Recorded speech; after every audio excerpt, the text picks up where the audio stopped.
After being on a 125 for almost a year, I decided to go for my A2 license so I could upgrade to a bigger bike. I did a little bit of shopping around to find a bike that I could take my license training on, and I settled on the Honda Rebel 500. This is my first time riding it on the road as part of my A2 license training. It makes around 45 horsepower, and coming from a 125 to this, it feels so incredibly powerful, even though there are bikes out there with 2, 3, or even 4 times the power.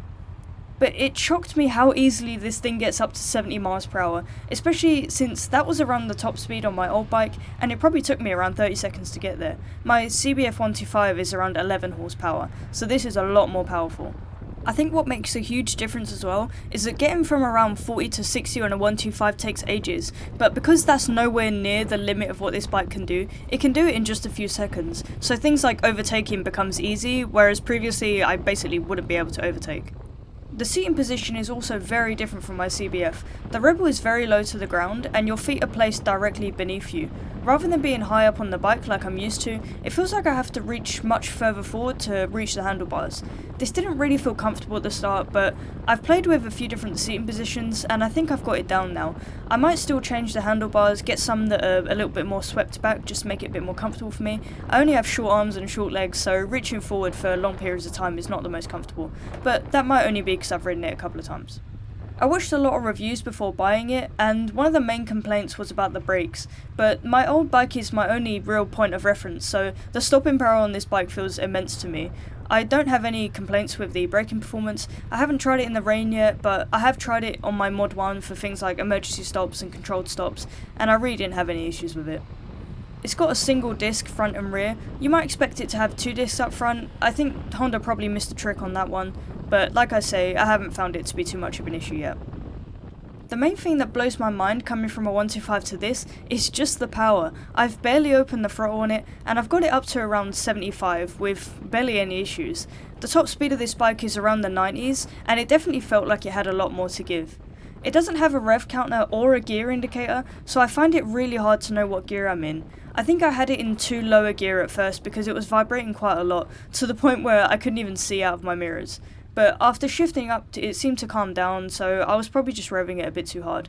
The problem is I usually ride with earplugs as well, so I can't really hear what the engine's doing, so I can't even go by that as a point of reference. I might install a gear indicator on this at some point. In fact, it's very likely that that's one of the first mods I'll do. You can tell how much power it has because it will move just on the clutch alone with no throttle.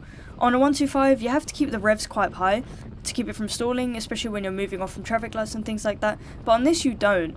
This made slow moving traffic really easy because you don't have to touch the throttle or worry about that. You can control the bike just by letting the clutch out or pulling it in.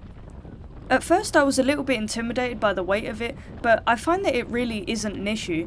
It weighs around 190 kilos and my old bike weighed about 130 or 140, so I thought it was going to be quite a big change. But once you're riding it, you don't really feel the weight, and because I can flat foot it, I can move it around fairly easily. It's a bit slow when I have to manually wheel it from one place to another, but I'd rather take it slow than risk dropping and damaging it.